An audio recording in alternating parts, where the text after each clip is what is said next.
The rain hammered against the hospital's back entrance like bullets against glass, each drop a percussion of my exhaustion.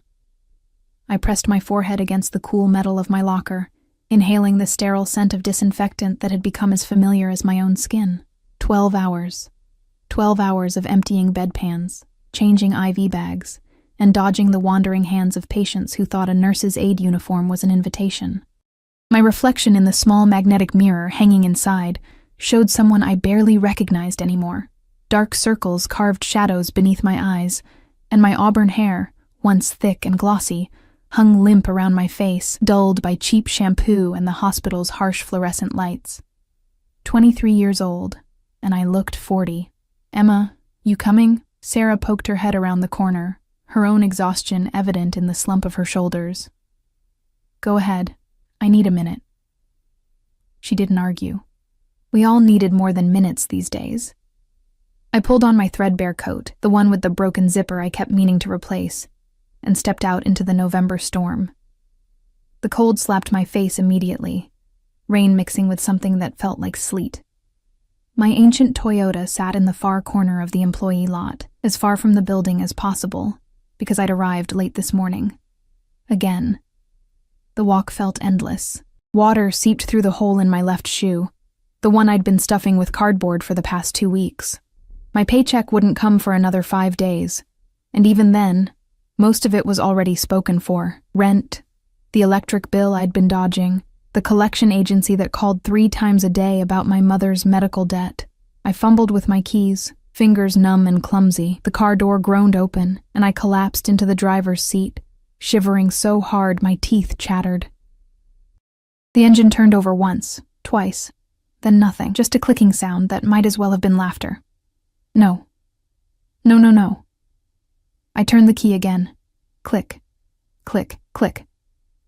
I dropped my forehead against the steering wheel, willing myself not to cry. Crying was a luxury I couldn't afford. Crying meant giving up, and I'd promised myself, promised my mother before she died 6 months ago, that I wouldn't give up. The knock on my window made me jump so hard I hit my knee on the underside of the dashboard. A man stood in the rain, but somehow the storm seemed to bend around him, as if even the weather knew better than to touch him.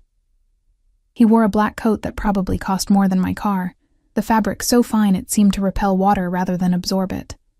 Dark hair, meticulously styled despite the downpour. And his face. God, his face was the kind that belonged on magazine covers, all sharp angles and dangerous beauty, but it was his eyes that made my breath catch. Even through the rain-streaked window, I could see them, cold, calculating, the gray of storm clouds right before lightning strikes. He gestured for me to roll down the window. I hesitated. Every instinct screamed danger, but what choice did I have? I was stuck in a dead car in an empty parking lot with night falling fast. The manual crank protested as I lowered the window halfway. Rain immediately began to seep in. Car trouble? His voice was smooth, cultured, with an accent I couldn't quite place. European, maybe. Old money and older secrets. "Dead battery," I said, hating how small my voice sounded. "It's fine. I'll call. At this hour? In this storm?" He glanced at his watch.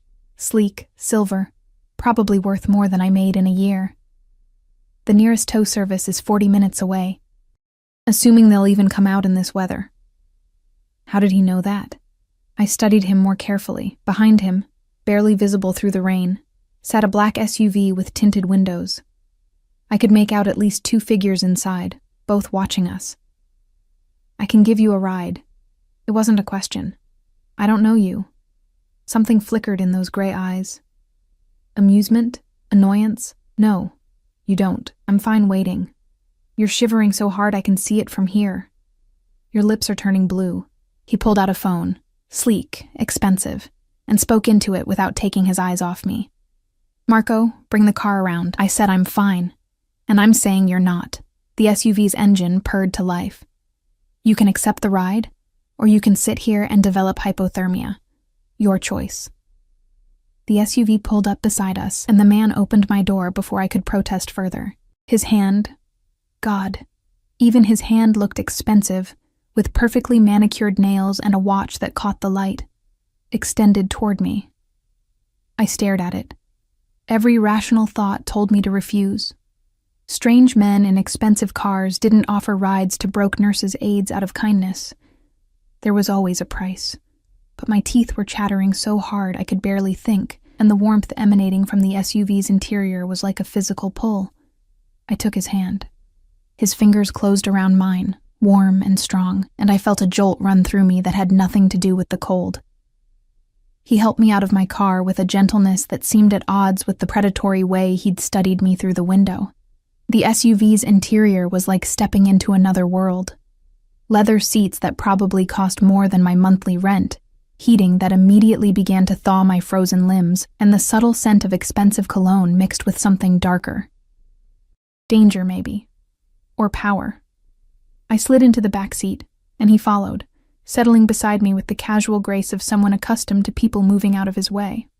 The driver, Marco, apparently, didn't so much as glance at me in the rearview mirror. Where to? The man's voice was closer now, intimate in the enclosed space. Maple Street. Building 4C. The address sounded even more pathetic, spoken aloud in this vehicle that probably had more technology than my entire apartment building. He relayed the information to Marco, who pulled out of the parking lot with the smooth efficiency of a professional driver. Silence settled over us, broken only by the rain drumming on the roof and the quiet hum of the engine. I could feel him watching me, studying me with the same intensity he'd shown through the car window. My skin prickled with awareness. You work at the hospital. Not a question. Nurse's aide. I kept my eyes forward, focusing on the rain-blurred streetlights passing by. Long shift? 12 hours. Sometimes more if they're short-staffed. Which is always. You look exhausted. I finally turned to face him, irritation cutting through my discomfort. Thanks.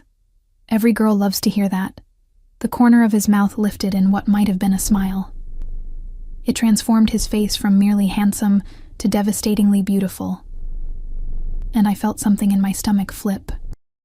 I meant, he said, his voice dropping lower, that you look like someone who carries too much weight. Someone who never asks for help. The observation was too accurate, too intimate. I looked away again. What's your name? He asked. Emma. It slipped out before I could think better of it. Emma. He repeated it like he was tasting it, testing how it felt in his mouth. I don't need to know. The words came out sharper than intended, but something in his presence made me defensive. He was too perfect, too polished, too dangerous. Men like him didn't exist in my world except as problems. Another almost smile. Fair enough.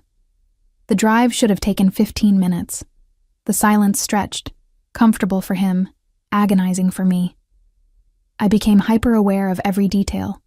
The way his coat hung perfectly on his broad shoulders, the faint scar along his jaw that somehow made him more attractive, the gold ring on his right hand with an emblem I couldn't quite make out.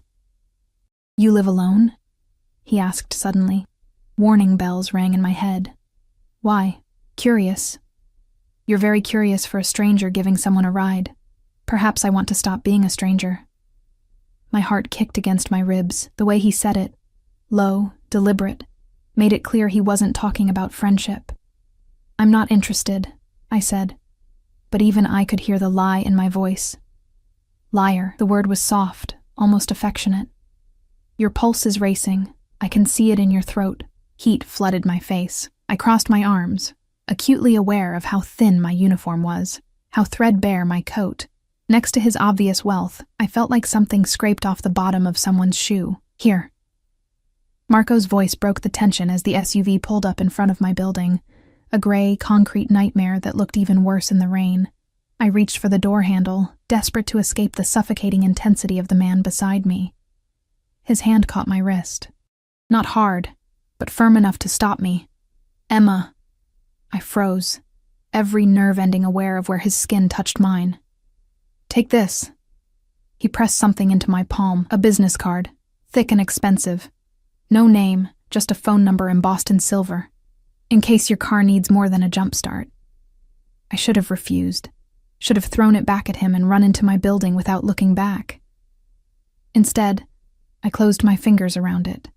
Thank you for the ride. It was my pleasure. The way he said pleasure made it sound obscene. I practically threw myself out of the SUV, rain immediately soaking through my coat again. I didn't look back as I ran for the building's entrance, fumbling with my keys, heart pounding so hard I thought it might burst through my chest. Inside, I leaned against the wall of the dingy lobby, catching my breath. The business card felt like it was burning a hole in my palm. This was stupid. Dangerous. He was clearly someone important, someone powerful, someone way out of my league. Nothing good could come from whatever interest he'd shown. I should throw the card away. I climbed the 4 flights to my apartment. The elevator had been broken for months, and let myself into the tiny studio that constituted my entire world. The space was barely big enough for a bed, a kitchenette, and a bathroom with a shower that only worked if you hit it just right. I dropped my bag on the floor and collapsed onto the bed, still wearing my wet clothes. The card sat in my hand, the silver number catching the light from the street lamp outside my window. My phone buzzed. A text from the collection agency. Another threat about my mother's medical bills. I looked at the card again. This was insane. I didn't even know his name. But God. When was the last time someone had looked at me like that? Like I was something precious instead of something convenient. When had anyone offered help without expecting something in return? My fingers moved before my brain could stop them, pulling out my phone and typing the number. This is Emma, from tonight. Thank you again for the ride. I hit send before I could change my mind. The response came within seconds. I know who you are, Emma. The question is, do you know who I am? My breath caught. There was something ominous in those words, something that should have terrified me. Another message followed immediately. Have dinner with me tomorrow night. I'll send a car at 7. I stared at the screen, my heart hammering. This was a bad idea. Every instinct I had screamed warning. But instinct hadn't kept the lights on. Instinct hadn't paid my mother's hospital bills, or put food in my refrigerator, or fixed the hole in my shoe. Maybe it was time to stop listening to instinct. Okay, I typed. His response was a single word that made my stomach drop and soar simultaneously. Good.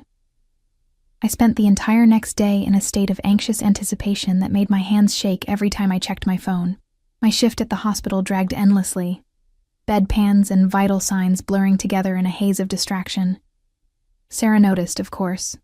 You look different, she said during our lunch break in the depressing staff room that smelled perpetually of burnt coffee and disappointment. Different how? I picked at the sandwich I'd made from the bread that was 2 days from going stale. I don't know. Like you're waiting for something. Her eyes narrowed. Or someone. I felt heat creep up my neck. It's nothing. Emma Morrison, you are the worst liar I've ever met.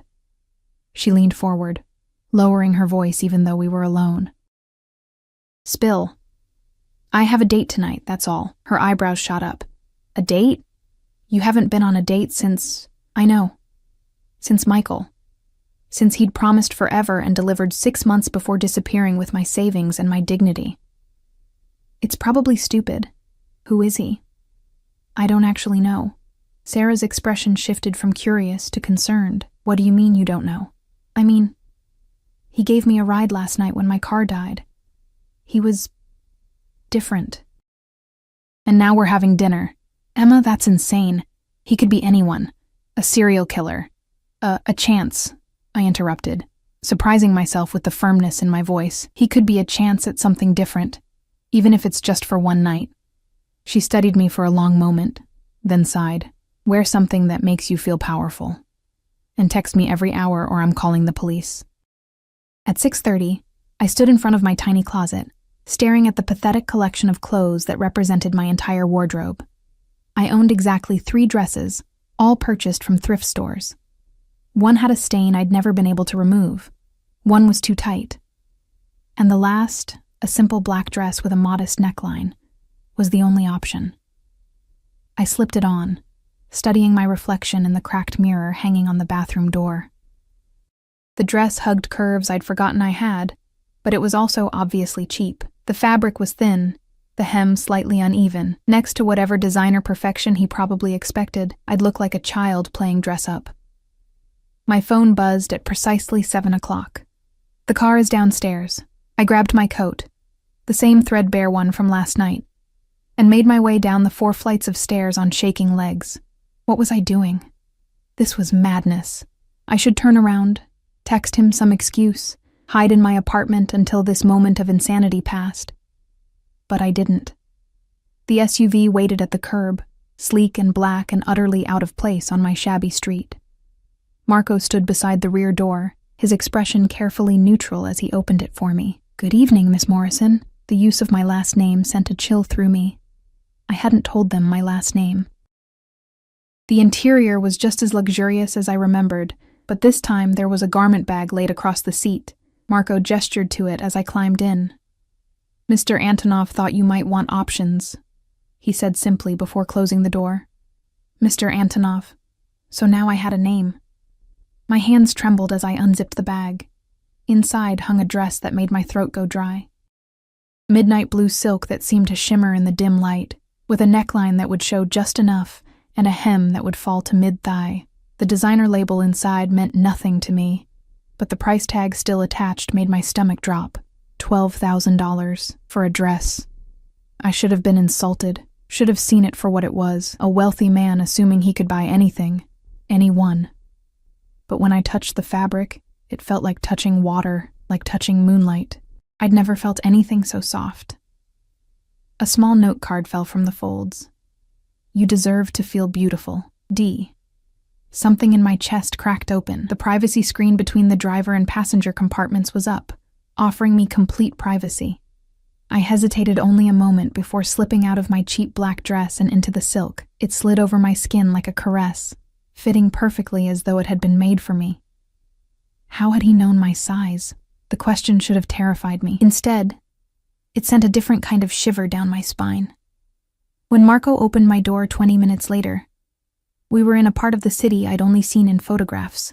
Towering buildings of glass and steel, streets lined with expensive cars and people who'd never known what it meant to choose between food and electricity.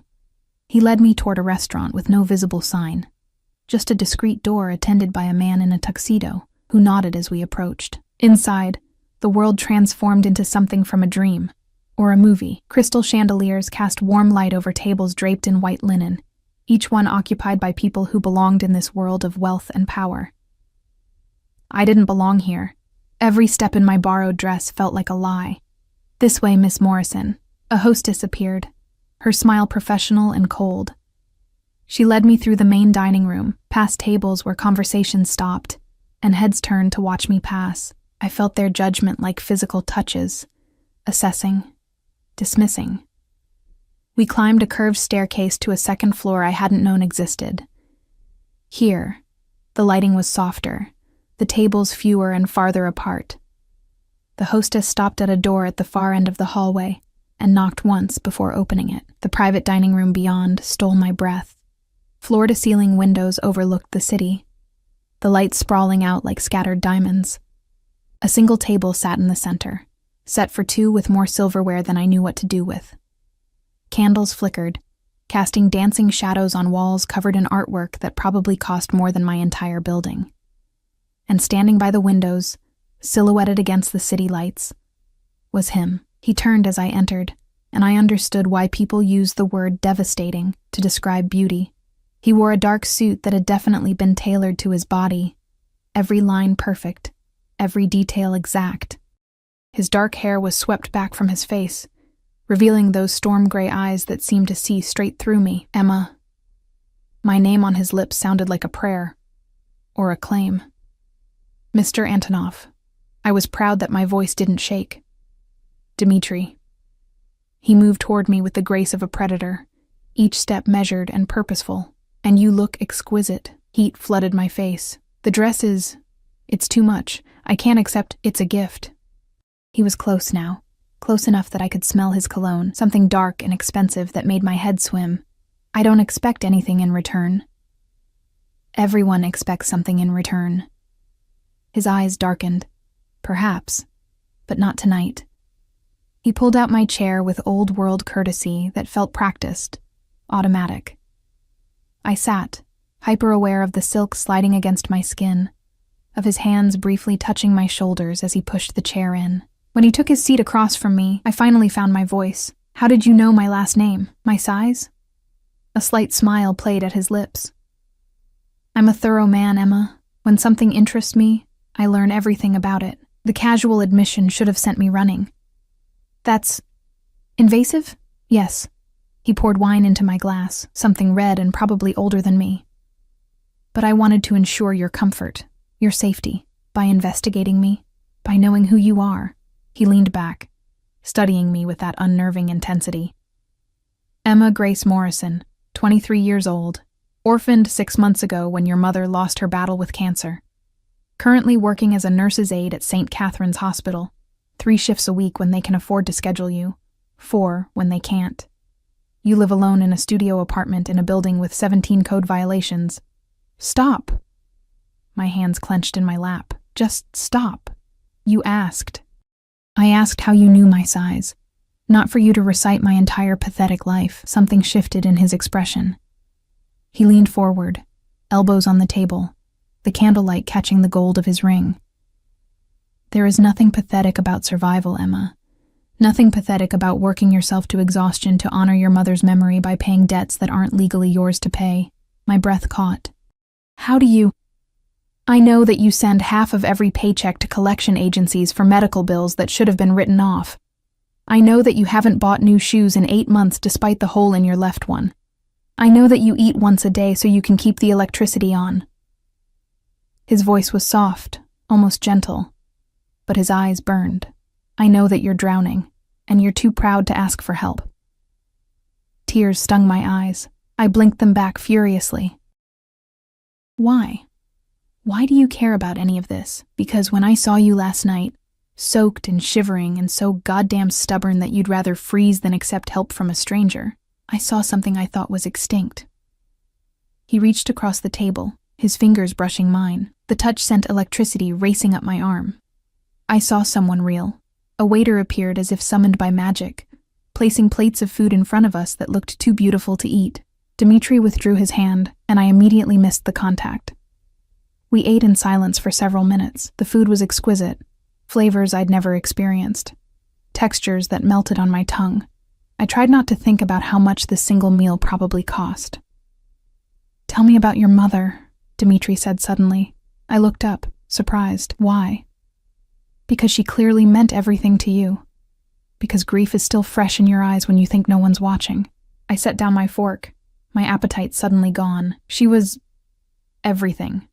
Strong, stubborn. She worked 3 jobs to put me through high school, to make sure I had opportunities she never did. The words came easier than expected. When she got sick, she made me promise I wouldn't give up, wouldn't let the world beat me down, and the debts. I promised her I'd take care of everything, that she didn't need to worry. A bitter laugh escaped me. Turns out everything was $140,000 in medical bills that insurance refused to cover. Dimitri's expression hardened. What was the name of the insurance company? Why? Humor me? I told him. He pulled out his phone and typed something, his movements sharp and precise. When he looked up, there was something dangerous in his eyes. Consider it handled. What? No. I didn't tell you so you could... Emma. The way he said my name made me stop mid-sentence. I'm handling it. This is not a negotiation. I don't want your money. Then consider it a gift for your mother. Tears threatened again. I fought them back, refusing to cry in front of this beautiful, dangerous man who seemed determined to unravel every defense I'd built. Why are you doing this? You don't know me. Last night was the first time we'd ever met. Was it? He tilted his head, studying me with those penetrating gray eyes. A chill ran down my spine. What do you mean? I've seen you before, Emma, months ago. You were coming out of the hospital, still in your uniform, carrying grocery bags that had torn at the bottom. You were scrambling to pick up cans before they rolled into the street, and you were laughing. Despite everything, you were laughing. His voice dropped lower. I couldn't look away. My mouth went dry. You remember that? I remember everything about you. He stood, moving around the table with fluid grace. I remember thinking that I'd never seen anyone so beautiful, so alive in a world that tries to kill spirit like yours. He stopped beside my chair, and I had to tilt my head back to look at him. My heart hammered against my ribs. "Dimitri, I want you, Emma." The blunt confession stole my breath. "I've wanted you since that moment 6 months ago. Last night, seeing you again, was fate giving me a second chance I don't deserve." His hand came up, fingers tracing my jaw with a gentleness that contradicted every dangerous thing about him. I should pull away, should run from this intensity, this obsession I could see burning in his eyes. Instead, I leaned into his touch. "This is crazy," I whispered. "Yes. You could have anyone. Why me?" "Because everyone else is a performance. You're real." His thumb brushed across my lower lip and I trembled. "And I'm tired of performances." He leaned down, his lips hovering just above mine. "Tell me to stop." I couldn't. God help me. I couldn't. When his mouth met mine, the world caught fire. The kiss was gentle at first, almost questioning, but when I responded, when I opened for him, it transformed into something consuming. His hand tangled in my hair, tilting my head back as he deepened the kiss, tasting me like I was something rare and precious. I'd been kissed before, but never like this. Never like I was oxygen and he was drowning. When we finally broke apart, we were both breathing hard. "Come home with me," he murmured against my lips. Every rational thought screamed no. This was too fast, too intense, too dangerous. But I was so tired of being rational. So tired of being careful and safe and alone. Yes. The drive to his home, if you could call it that, took us out of the city and into the hills where the wealthy built their fortresses away from the world they ruled. Marco drove in silence while Dimitri sat beside me in the back, his hand possessively wrapped around mine, thumb tracing circles on my palm that sent shivers through my entire body. I should have been terrified, should have questioned the wisdom of going home with a man I'd known for less than 24 hours, but rational thought had abandoned me the moment his lips touched mine. The SUV turned through gates that opened automatically, rolling up a private drive lined with trees that blocked any view from the road. When the house came into view, my breath caught. It wasn't a house. It was an estate, all stone and glass and modern architecture that somehow managed to look both welcoming and intimidating. Lights glowed from within, casting golden rectangles across manicured lawns. I counted at least 3 other vehicles parked in the circular drive, all black, all expensive. "You live here alone?" The question escaped before I could stop it. "I have security.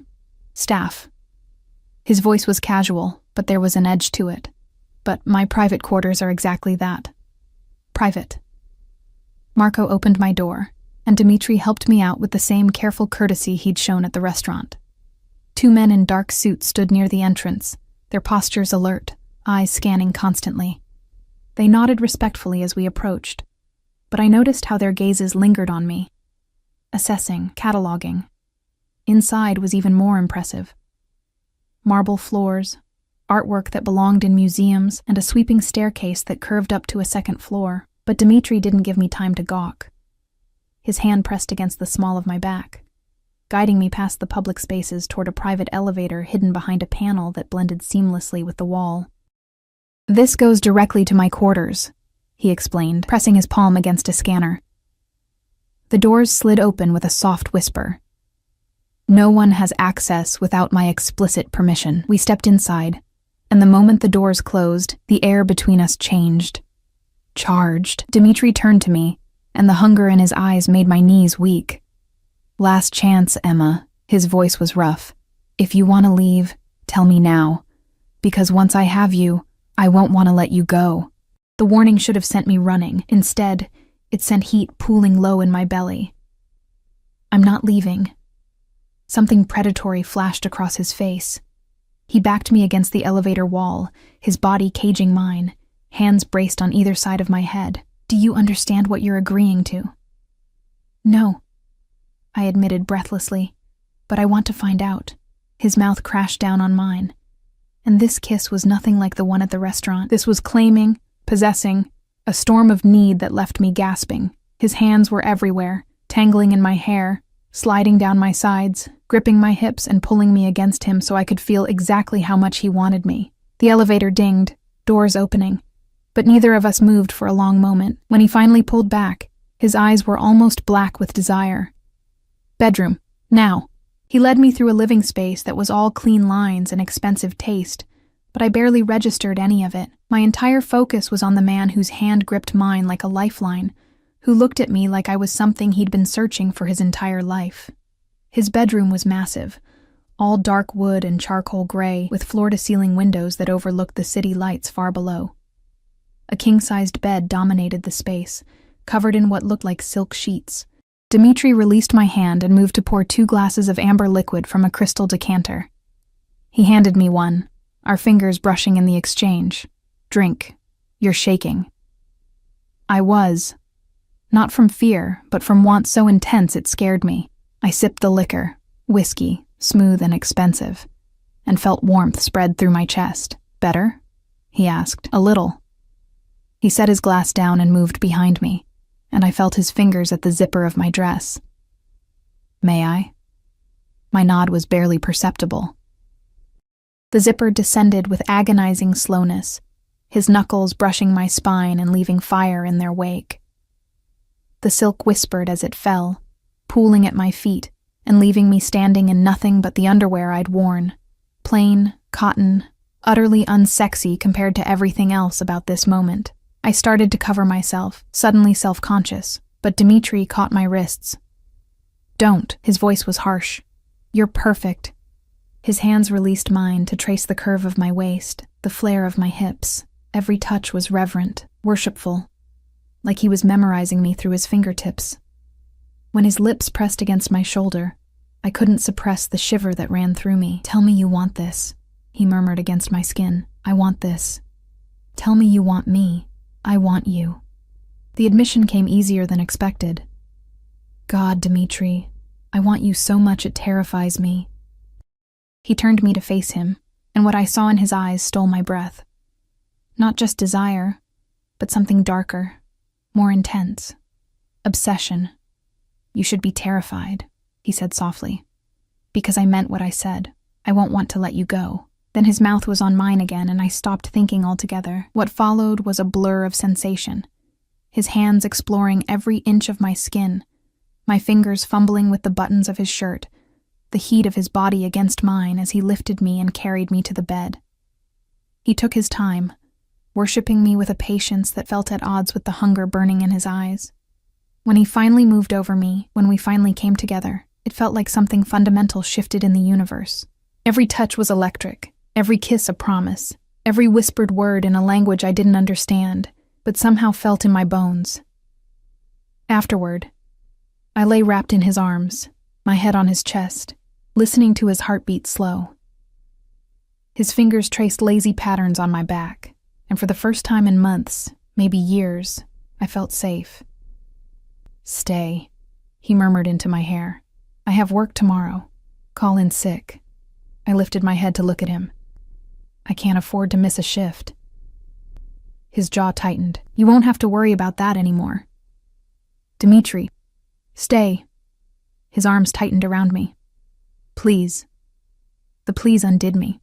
This powerful, dangerous man saying please like I had any power at all. Okay. Just tonight. I felt him smile against my hair. Just tonight. But we both knew it was a lie. I woke to sunlight streaming through windows and the realization that I was alone in the massive bed. Panic seized me for a moment before I heard water running in what must be the bathroom. I sat up, pulling the sheet around me, and took in my surroundings with clearer eyes. The room was impeccably decorated but strangely impersonal. No photographs, no personal items beyond the expensive watch on the nightstand, and a phone that buzzed constantly. The water shut off, and Dmitri emerged wearing nothing but a towel slung low on his hips. Water droplets traced paths down his chest, and I noticed for the first time the scars. Thin, precise lines that spoke of violence, on his ribs, across his shoulder. One along his abdomen that looked like it had nearly killed him. He caught me staring. Occupational hazards. What do you do? The question I should have asked yesterday. He moved to the closet, pulling out clothes with economical movements. I manage various business interests. That's not an answer. No. He pulled on pants, then a shirt, his movements precise. It's not. Dimitri. Some things are better left unknown, Emma. His For voice your was protection. gentle but firm. Dread settled in my stomach. What kind of business requires that kind of protection? He didn't answer. Just finished buttoning his shirt and checked his phone. His expression darkened at whatever he saw there. I need to handle something. Marco will take you home when you're ready. He leaned down, pressing a kiss to my forehead. Breakfast will be brought up shortly. Wait. But he was already moving toward the door. He paused at the threshold, looking back at me with an expression I couldn't read. This changes nothing, Emma. You're mine now.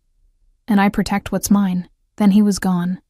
I sat in the empty bedroom, sheet clutched to my chest, and wondered what I'd gotten myself into. True to his word, breakfast arrived 15 minutes later, brought by a woman in her 50s who introduced herself simply as Maria and didn't bat an eye at finding me naked in her employer's bed. She laid out enough food for 3 people on a table by the windows and informed me that fresh clothes had been provided in the bathroom. The clothes fit perfectly. Of course they did. Marco drove me home in silence, and I spent the entire ride staring at my phone, which had 17 missed calls from Sarah and a text that simply read, "Are you alive?" "I'm fine," I typed back. "Long story." Her response was immediate. "You better tell me everything." But when I walked into my apartment building and saw the man waiting in the lobby, everything else fled my mind. He was tall, thin, with nervous energy that radiated off him like heat. His clothes were expensive but worn, and his eyes, when they landed on me, widened with recognition that made my blood run cold. "Emma Morrison?" I froze at the entrance. "Who's asking?" "You need to come with me. Now." He glanced over his shoulder like he expected someone to burst through the door at any moment. "It's about Dmitri Antonov." My heart stopped. "How do you—" "Please." Desperation tinged his voice. "He's not who you think he is. You're in danger. I don't know what you're talking about. He's Bratva, Russian Mafia." The man took a step closer, and I saw the bruises on his knuckles, the fear in his eyes. "And if you don't disappear right now, you'll end up like everyone else who gets too close to him." The world tilted. "I don't believe you. Then you're a fool." He pulled out his phone, showing me a photograph. Dmitri, standing in what looked like a warehouse, surrounded by men with guns. His expression was cold, ruthless. Nothing like the man who'd held me so gently last night.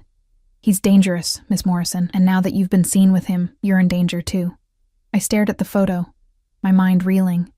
The scars, the security, the way people moved out of his path, the careful way he'd avoided telling me what he did. "Why are you telling me this?" My voice came out as a whisper. "Because my sister made the same mistake you did. She thought she could handle him, thought she was special." His voice cracked.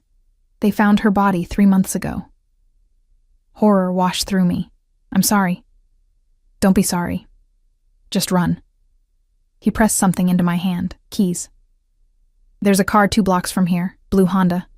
License plate JKL 4729. Take it and disappear. Before he decides you know too much." He was gone before I could respond, disappearing into the stairwell like a ghost. I stood frozen in the lobby, keys digging into my palm, mind racing. This couldn't be real. Dmitri was... what? A criminal? A murderer? But the man's fear had been real. The photo had been real. I climbed the stairs to my apartment on autopilot, unlocked my door, and stopped dead. Someone had been here. Nothing was obviously disturbed, but I knew, the way I always knew when something was wrong. Item slightly out of place, a smell that didn't belong, cologne. His cologne. On my kitchen counter sat a small box wrapped in silver paper. My hands shook as I opened it. Inside was a phone, sleek, expensive, already powered on. A single number was programmed into it. And beneath the phone, a note in elegant handwriting. "For when you need me. And you will need me, Emma, because now that you're mine, there are those who will try to use you against me. Don't trust anyone. Don't go anywhere alone. I'll be watching. D." The phone rang before I could process what I was reading. Unknown number. I answered with trembling fingers. "Hello? Emma Morrison?" A woman's voice, cold and professional. "This is Detective Sarah Chen with the Metropolitan Police. We need you to come to the station immediately. It's regarding Dmitry Antonov." The police station smelled like stale coffee and desperation. Detective Chen led me through a maze of desks to a small interrogation room that made my skin crawl. Gray walls, a metal table, 2 chairs bolted to the floor. She gestured for me to sit, then closed the door with a finality that made my stomach clench. "Am I under arrest?" My voice came out steadier than I felt. "No. But you might be in danger." She sat across from me, sliding a folder onto the table between us. "How long have you known Dmitry Antonov?" 2 days. It felt like a lifetime, and no time at all. Her eyebrows rose. 2 days, and you're already spending nights at his estate? Heat flooded my face. "How do you—" "We've been watching him for 18 months, Miss Morrison. We know everyone who goes in and out of his property." She opened the folder, revealing photographs that made my blood run cold. Dmitry at what looked like business meetings with men whose faces were hard and scarred. Dmitry climbing into cars with tinted windows. Dmitry shaking hands with someone the caption identified as a known arms dealer. "He's the head of the Antonov Bratva, one of the most powerful Russian organized crime syndicates on the East Coast. Drugs, weapons, extortion, human trafficking." She tapped one photo. "This man? Found dead 3 weeks after this picture was taken. This one? Disappeared. This one? Killed in a car bombing that also took out his wife and 8-year-old daughter." Nausea rolled through me. "Why are you showing me this?" "Because women like you, decent, hardworking, vulnerable, are exactly the kind he preys on. You're not the first. You won't be the last." Her voice softened slightly. "But you can be the one who survives." "What do you want from me?" "Information, access. You're already in his bed, Miss Morrison. That gives you opportunities we don't have." She leaned forward. "Help us bring him down, and we'll protect you. We'll relocate you. Give you a new identity. Make sure you're safe." I stared at her, my mind racing. Everything she was saying aligned with what the man in my lobby had told me. The scars. The security. The careful evasion when I asked about his work. But I also remembered his gentleness. The way he'd looked at me like I was precious. The vulnerability in his voice when he'd asked me to stay. "I need time to think." "You don't have time." Detective Chen's voice sharpened. "Every second you're connected to him puts you at risk. His enemies will see you as leverage. His allies will see you as a liability. And Dmitry himself." She paused. "Men like him don't do relationships, Miss Morrison. They do possessions. And when he's done with you, or when you become inconvenient, you'll disappear just like the others. I want to leave." I stood on shaking legs. "If you walk out that door without agreeing to help us, we can't protect you." Then I guess I'll protect myself." I made it 3 blocks from the station before the phone Dmitry had given me rang. I stared at it for 2 rings before answering. "Emma." His voice was rough, urgent. "Where are you?" "Walking home from the police station." No point in lying. Silence. Then, what did they want? "To warn me about you. To recruit me to spy on you." I stopped walking, pressing my back against a building. "To tell me I'm going to end up dead if I don't run." "Are you going to run?" The question was soft, almost vulnerable. "I don't know." "Are you going to kill me?" "Jesus, Emma." He swore in Russian, the words harsh and musical. "Never. I would never hurt you." "But you hurt other people." It wasn't a question. Another pause. "Yes." The admission should have terrified me. Instead, I felt an odd sense of relief at his honesty. "I need to see you," he said. "Face to face. There are things you need to understand. I'm not coming back to your house. Then I'll come to you. 10 minutes. He hung up before I could protest. I made it back to my apartment in 8 minutes, my mind whirling. I should run. Should take the stranger's keys and disappear like he'd suggested. Should accept Detective Chen's offer of protection. But I did none of those things. Instead, I paced my tiny apartment, waiting for a man who terrified and attracted me in equal measure. The knock came exactly 10 minutes after he'd hung up. I opened the door to find Dmitry alone. No Marco, no security detail. Just him in dark jeans and a leather jacket that made him look younger, more dangerous. You came alone. I stepped back to let him enter. I told you. You're safe with me. He moved into my apartment, looking absurdly large in the cramped space. His eyes scanned everything, the peeling paint, the ancient appliances, the mattress on the floor that served as my bed. Say what you came to say. I crossed my arms, meeting the barrier. He turned to face me, and the raw emotion in his eyes made my breath catch. Everything they told you is true. I am Bratva. I do terrible things to terrible people. I've killed. I've hurt. I've broken every law that matters. He took a step closer. But I have never, not once, hurt someone who didn't deserve it, and I have never involved an innocent. That man in my lobby said his sister, Irina Volkov, wasn't innocent. His voice turned cold. She was working for my biggest rival, gathering information to use against me. She got caught in the crossfire of her own making. He said you killed her. I didn't. But I won't pretend her death saddens me. He closed the distance between us, his hands coming up to frame my face. This world I live in, Emma, it's brutal. It's violent. But it has rules, and I follow them. I don't hurt women.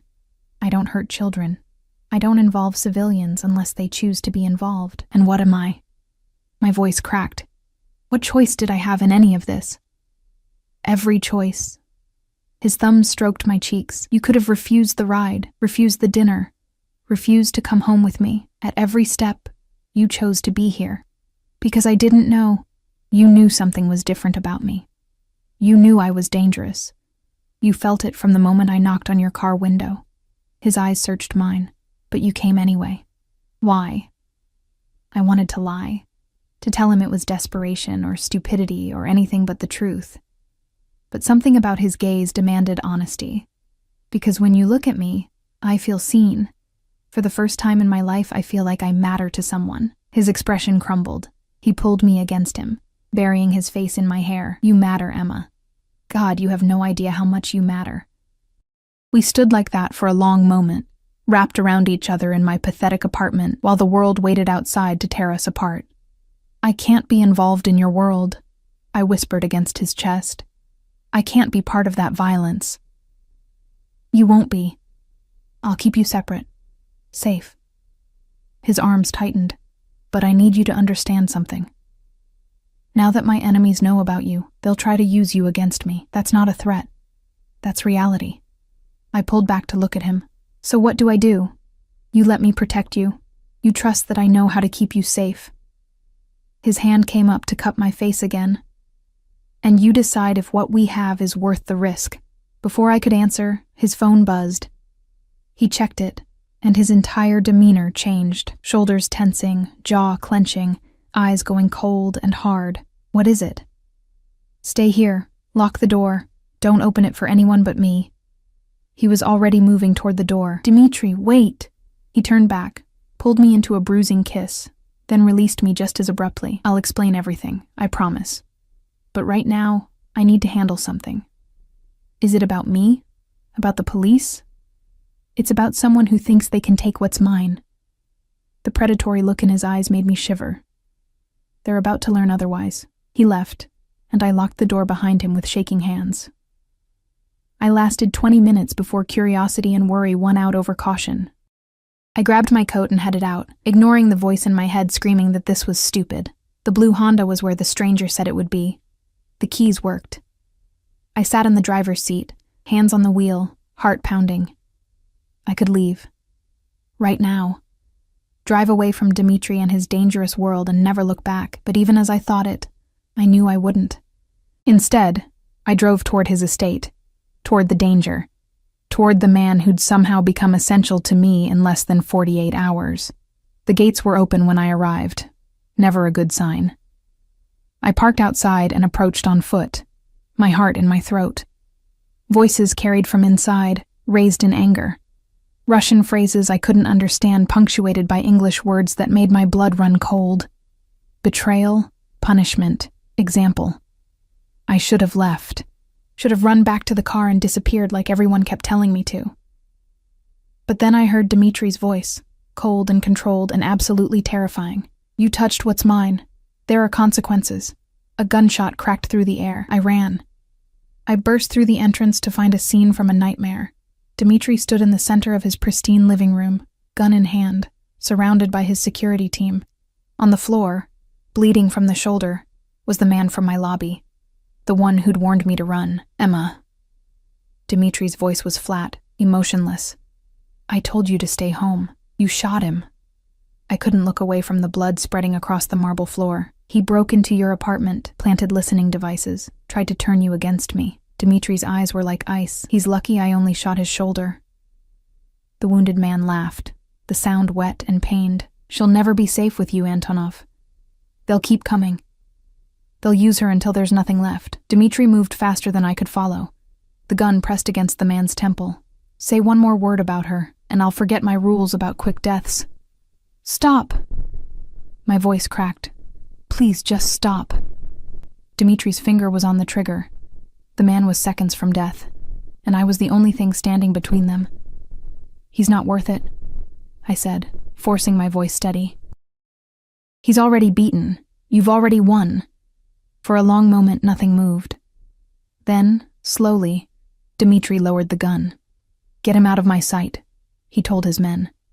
Make sure he understands what happens if he comes near her again. They dragged the man away, leaving a trail of blood across the perfect floors. Dmitri turned to me, and the transformation was shocking. The cold killer melted away, replaced by something raw and desperate. You shouldn't be here. I know. You should have run when you had the chance. I know. He crossed the distance between us, his hands shaking as they came up to cup my face. Why didn't you? I looked into his eyes, storm gray and filled with something that looked like anguish, and told him the truth that terrified me more than any gun, because I think I'm falling in love with you.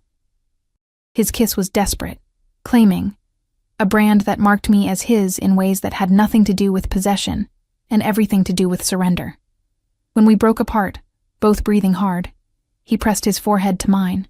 Then God help us both, Emma, because I fell the moment I saw you laughing in the rain. Outside, sirens began to wail in the distance. We need to leave, one of his men said from the doorway. The police are coming. Dmitri looked at me, and in his eyes, I saw the question he was too afraid to ask. I took his hand. Where you go, I go. We didn't go back to his estate. Instead, Marco drove us to a penthouse in the heart of the city. One of what I was learning were many properties Dmitri owned. Safe houses, he called them. Places his enemies didn't know about. The sirens faded behind us as we climbed to the top floor, Dmitri's hand never leaving mine.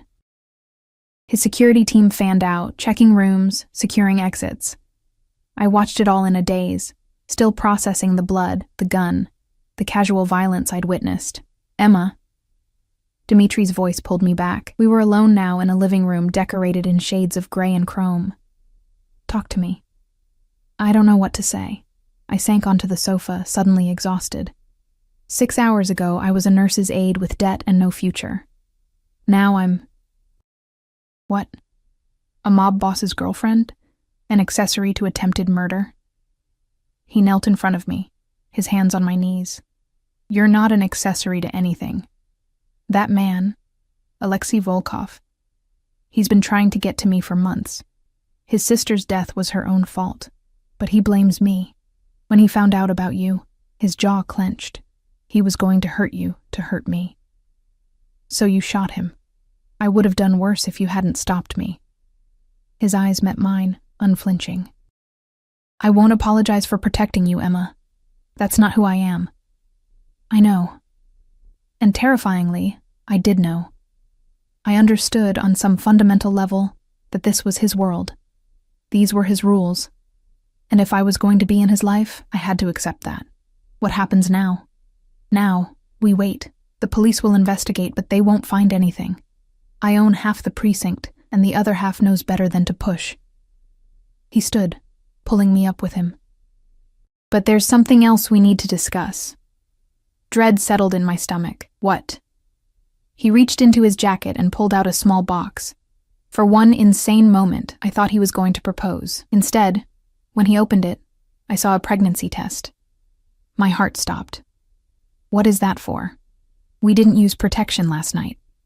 His voice was carefully neutral. I need to know if there are consequences. The words hit me like a physical blow. Consequences. As if a child would be a problem to be dealt with rather than a life. I'm on birth control, I said, the lie coming automatically. I hadn't been able to afford my prescription for 3 months, but he didn't need to know that. His eyes narrowed. Don't lie to me, Emma. I had your medical records checked. Your prescription lapsed 92 days ago. Rage flooded through me, hot and cleansing. You had my medical records checked? That's illegal. That's necessary. He set the box on the table between us. Take the test, please. And if I'm pregnant, what then? You'll make it another problem to handle? Pay me off and send me away? His expression shifted, something dark and possessive flashing in his eyes. If you're carrying my child, Emma, you're not going anywhere. Ever. The certainty in his voice should have terrified me. Instead, it sent a different kind of shiver down my spine. That's insane. You can't just keep me. Watch me. He moved closer, backing me against the window. You think I'd let you walk away with my baby? Let some other man raise my child while I watch from a distance? His hand came up to rest on my stomach, the touch gentle despite the steel in his voice. If you're pregnant, you're mine. Completely. No debate. You can't force me. I won't have to. Because despite your protests, despite your fear, you want to stay. You want to belong to someone who sees you, who values you, who would burn the world down to keep you safe. His other hand cupped my face. Take the test. Prove me wrong. My hands shook as I took the box. I wanted to throw it back at him, to rail against his arrogance, his possessiveness, his absolute certainty that he knew what I wanted. But he was right. God help me, he was right. I locked myself in the bathroom and took the test with trembling hands. 3 minutes. The box said to wait 3 minutes. I sat on the edge of the pristine bathtub and counted every second. When I finally looked, the 2 pink lines stared back at me like an accusation, or a promise. Pregnant. I was pregnant with Dmitri Antonov's child. The bathroom door opened. I'd forgotten to lock it, and Dmitri stood in the doorway. His eyes found the test in my hand, and I watched something transform in his face. The cold, dangerous mob boss melted away, replaced by something raw and overwhelming. Emma. He crossed the space between us in 2 strides, dropping to his knees in front of me. His hands came up to cup my stomach again, this time with a reverence that made my eyes sting. My baby. You're carrying my baby. I don't know if I can do this. The admission tore out of me. I don't know if I can be with someone who solves problems with guns, who lives in a world where people get shot for revenge, where our child would grow up surrounded by violence. Our child will grow up protected, loved, wanting for nothing. His forehead pressed against my stomach, his voice muffled. I know I'm not a good man, Emma. I know I've done terrible things, but I would die before I let any harm come to you or this baby. Tears spilled down my cheeks. What kind of life is that?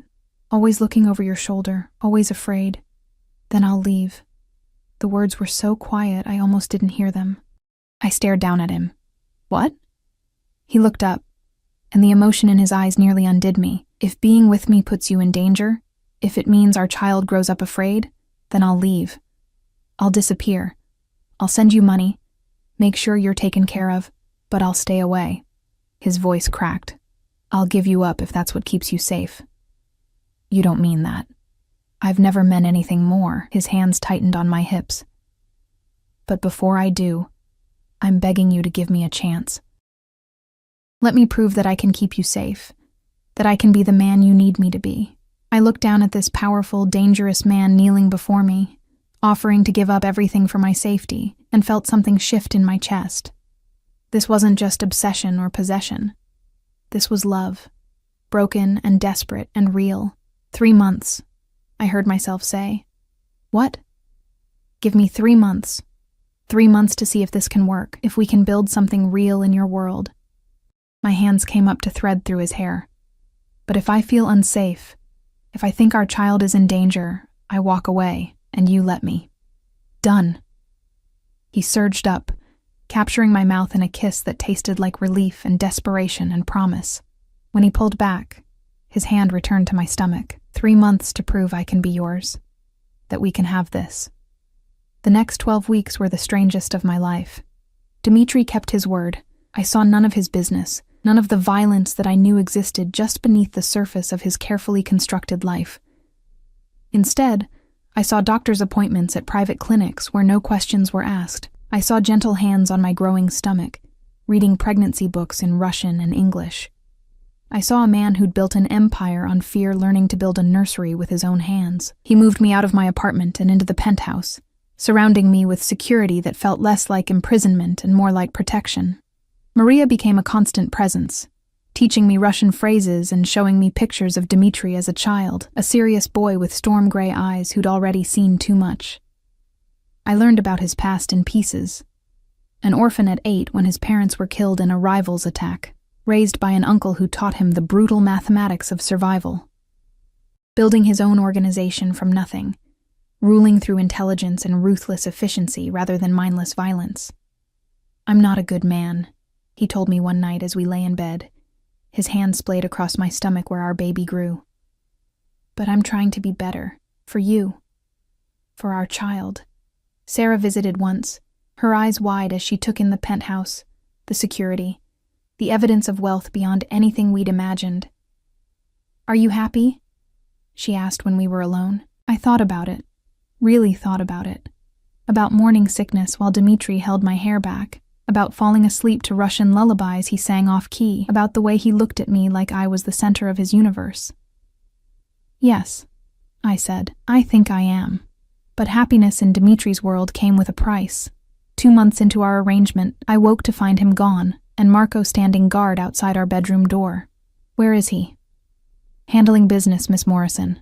He'll be back soon." But soon turned into hours, and hours into a full day. My calls went to voicemail, my texts unanswered. When he finally came home at 2 a.m, there was blood on his shirt, and a hardness in his eyes I hadn't seen since the night he shot Alexei. "Don't ask," he said when he saw me waiting.